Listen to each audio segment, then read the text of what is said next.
Hello dear students, welcome back to my channel physics SPC. Electrostatics का एक question. An electric field E vector 4xi cap minus Y square plus 1 J cap. देखो, ये electric field x component है और Y component है हमारे पास। That means electric field X Y plane में लाई कर रहा है ना। न्यूटन पर coulomb passes through a box in the figure. Box बोला है, क्यों नहीं बोला है, ठीक है। The flux of the electric field through the surface A B C D और बी सी जी एफ। तो पहले A B C D surface ढूंढ लें इसमें से। ए बी सी और डी।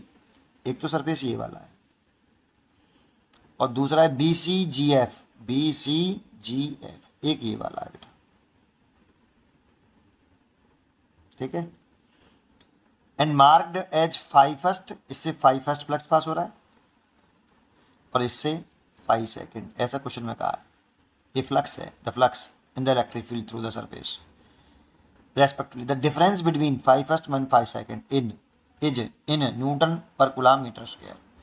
तो देखते हैं। तो देखो, यहाँ पहले अगर मैं surface A B C D की बात करूँ, surface A B C D इसकी बात कर रहे हैं, A B C D surface की, है ना। तो इसमें इलेक्ट्रिक फील्ड तो आपका दे रखा है हमें, इलेक्ट्रिक फील्ड वेक्टर इधर रखा है 4xi के माइनस वाई स्क्वायर प्लस 1 जे के। तो ये इलेक्ट्रिक फील्ड में एक्स कंपोनेंट है और वाई कंपोनेंट है। दैट मीन्स ये एक्स वाई प्लेन में इलेक्ट्रिक फील्ड है, ठीक है। एरिया वेक्टर की बात करें, इसकी सरफेस के एरिया वेक्टर की, तो कोई भी क्लोज सरफेस होता है ना, तो एरिया की डायरेक्शन उस क्लोज सरफेस के परपेंडिकुलर, सरफेस के परपेंडिकुलर और आउटवर्ड होती है क्लोज सरफेस से। तो देखो, इसकी जो डायरेक्शन होगी इस वाले सरफेस की, इस वाले सरफेस की, वो एरिया की डायरेक्शन सरफेस के परपेंडिकुलर बाहरी तरफ होगी, ऐसे क्लोज सरफेस से बाहरी तरफ होती है। और ये है आपकी जेड एक्सेस।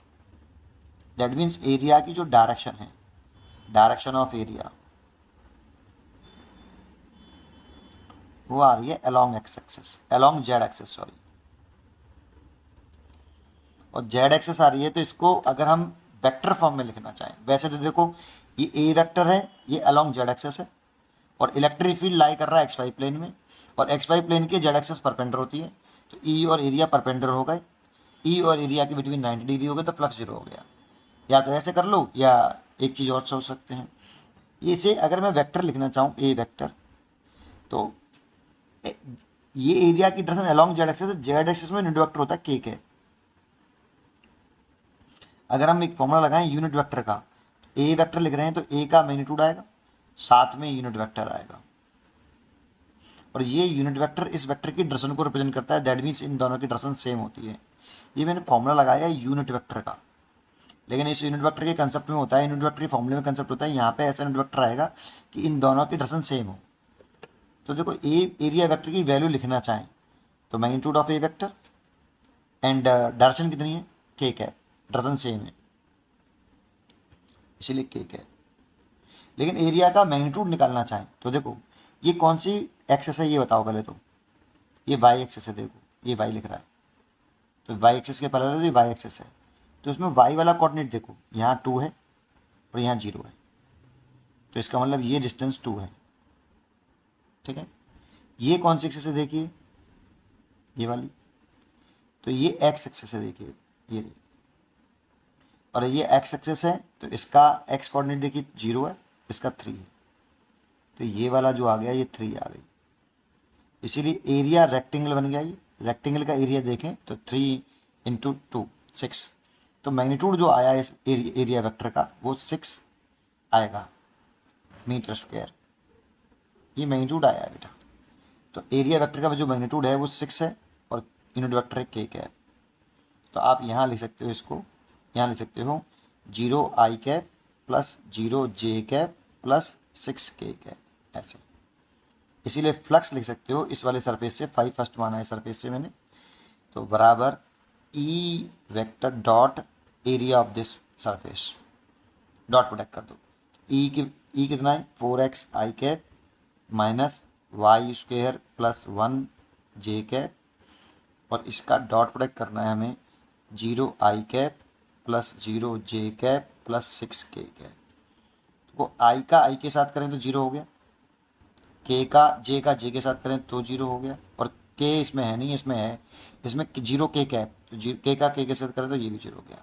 तो फर्स्ट सरफेस से तो फ्लक्स कितना आया, 0 आया बेटा फर्स्ट सरफेस से। और वैसे भी देखो यहाँ ये electric field X Y plane में है और एरिया जेड एक्सेस है, और एक्स वाई प्लेन के जेड एक्सेस परपेंडिकुलर होता है, तो ई और एरिया आपस में परपेंडिकुलर है, और ई और एरिया अगर परपेंडिकुलर है तो ई और एरिया के बिटवीन जो एंगल आएगा 90 डिग्री आएगा, ये कॉस्ट 90, और कॉस्ट 90 की वैल्यू 0, इसलिए फ्लक्स 0। ऐसे भी समझ सकते हो। अगर हम सेकंड पार्ट देखें तो सेकंड पार्ट है आपका, कौन से फेस की बात कर रहे हैं, इस वाले फेस की बात कर रहे हैं, इस वाले फेस की। तो देखो ये जो फेस है आपका, इसके परपेंडिकुलर एक्स एक्सेस है, तो ये वाई जेड प्लेन में लाई कर रहा है, वाई जेड प्लेन है ये आपका, एक्सेस के परपेंडिकुलर है। तो एरिया की डिस्टेंस कुछ इस तरह से होगी बेटा इसमें, इस वाले फेस की, है ना, क्योंकि एरिया की डिस्टेंस सरफेस के परपेंडिकुलर और क्लोज सरफेस के बाहर की तरफ होती है, ठीक है। अब इसमें इसका एरिया वेक्टर निकालना चाहें तो एरिया वेक्टर की जो डायरेक्शन है, ये तो एक तो अलोंग एक्स एक्सेस हो गई, direction of area vector along X axis हो गई एक। दूसरा इसका निकालना चाहें तो देखो ये कौन सी एक्सेस है, फिर दोबारा से देखिए वाई एक्सेस है, ये वाई एक्सेस है, वाई एक्सेस के पैरेलल है। तो यहाँ वाई में देखिए 0 है और यहाँ पे वाई में 2 है, तो ये 2 हो गई बेटा। ये कौन सी एक्सेस है, देखिए ये जेड एक्सेस के पैरेलल है, तो ये जेड एक्सेस है, देखो यहाँ जेड एक्सेस लिख रहा है, तो जेड एक्सेस है, तो जेड में देखो यहाँ पे कितना लिख रहा है 2, और यहाँ पे क्या लिख रहा है, सॉरी यहाँ पे 2 लिख रहा है, और यहाँ पे जेड में देखना, जेड में 2 0 लिख रहा है, यहाँ जेड में 2 0, इसीलिए ये वाले भी कितनी हो गई 2। हाँ डायग्राम में हमने गलती करी क्योंकि डायग्राम ऐसे दे रखा था बुक में, ऐसे बना दिया मैंने, ठीक है, समझ में आया। क्यूब नहीं है बट ये क्यूबॉइड है। तो एरिया वेक्टर की अगर इसकी वैल्यू लिखें तो मैग्नीट्यूड तो इस वेक्टर का कितना आया, 2 और 2 4, 4 मीटर स्क्वायर आया, और वेक्टर फॉर्म में लिखें तो एरिया इंटू आई कैप आएगा, क्योंकि अलोंग एक्सेस से वेक्टर आई कैप होता है, तो 4 स्क्वायर आ जाएगा, ठीक है।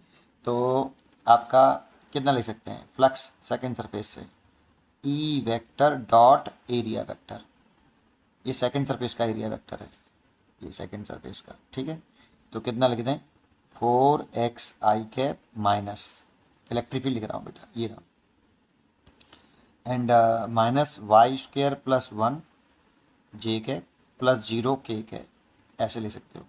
और डॉट प्रोडक्ट कितना, x में 4i कैप है, x कंपोनेंट ही only, 4i cap plus 0 J cap plus 0 K cap, dot product कर लीजिए तो 4x और 4 16 आई कैप, और ये जे का करेंगे, इसमें 0 0 है तो ये 0 हो जाएगा और ये भी 0 हो जाएगा, 16x भी आएगा साथ में, 4x है ना बेटा, तो 16x आई कैप, तो 16x आई कैप, ये सेकंड सरफेस का फ्लक्स आया, आई कैप नहीं आएगा, आई डॉट आई तो 1 हो गया, 16x आएगा, आई डॉट आई तो कितना हो गया 1, 16x हो गया, इतना फ्लक्स आया सेकंड सरफेस से।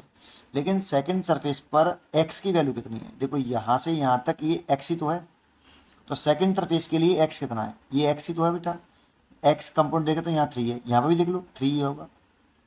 तो x दर्शन में इस वाले फेस पर अगर देखेंगे तो x की वैल्यू इस वाले फेस पर 3 है, तो x की वैल्यू 3 रख सकते हैं हम यहाँ पर, है ना, समझ में आया ना, ये वाला x पे भाई इस सरफेस के लिए किया है, तो इस सरफेस के लिए x कितना है, ये x एक्सेस है, तो 3 मीटर है, देखो यहाँ पे भी x 3 है और यहाँ पे भी 3 है, तो इस वाली कंडीशन में x की वैल्यू 3 है, कौन से फेस के लिए, फॉर फेस बी सी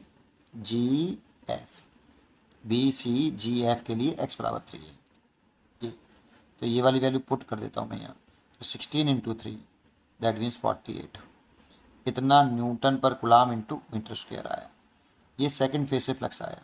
इसीलिए अगर हम करें डिफरेंस निकालें 5 फर्स्ट माइनस 5 सेकंड, डिफरेंस पूछ रहा था बेटा, तो फर्स्ट से तो कितना आया था 0, वैसे कितना आया 48, इसीलिए आया माइनस के 48 न्यूटन पर कुलाम इंटू मीटर स्क्वायर, इतना फ्लक्स है। उम्मीद करता हूँ कि आपको ये क्वेश्चन जरूर समझ में आया होगा, पढ़ते रहिए और खुश रहिए, थैंक यू।